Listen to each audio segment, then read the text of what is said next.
faut dire, avec cet exercice-là, c'est un exercice extrêmement fonctionnel. Moi, je le classe dans un exercice quand même de performance parce qu'on s'entend que Chloé est quand même très mobile. Si je te mets dans cette position-là, je suis pas sûr que ça va être facile. Ça te prendrait probablement un rouleau qui est peut-être un peu plus petit parce que tu vas avoir moins de mobilité. Les fesses vont être levées. Exactement. Puis, ce qu'on veut pas, tout à l'heure, on a parlé aussi que la position du dos, ça rend la tortille. Fait que si on regarde, Chloé, quand tu te positionnes, ton dos il est quand même pas mal arqué, mais quand elle fait l'exercice, son dos était quand même dans une position neutre quand elle le fait. Fait que dans le fond, elle serre un peu les abdos.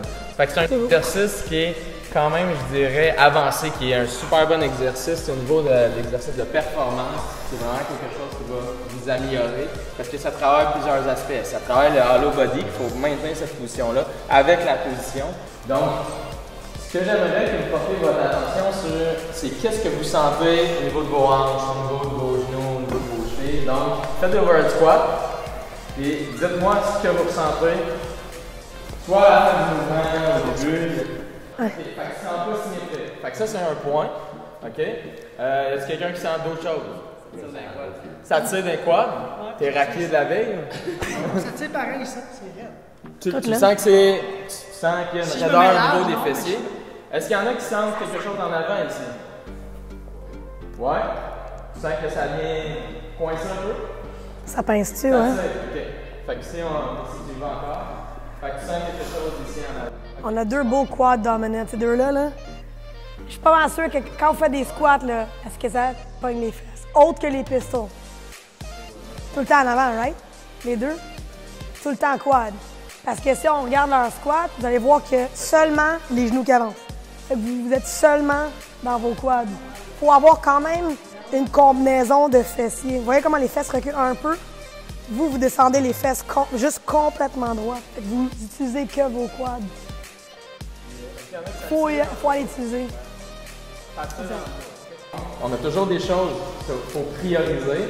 Donc, c'est un peu ça que je vais vous montrer aujourd'hui, ce qu'on va faire. Donc, là, chacun de vous autres essaie de retenir où vous sentiez des raideurs. Puis on va faire différents exercices. Puis on va voir comment ça va influencer juste en termes de mobilité ce que vous ressentez.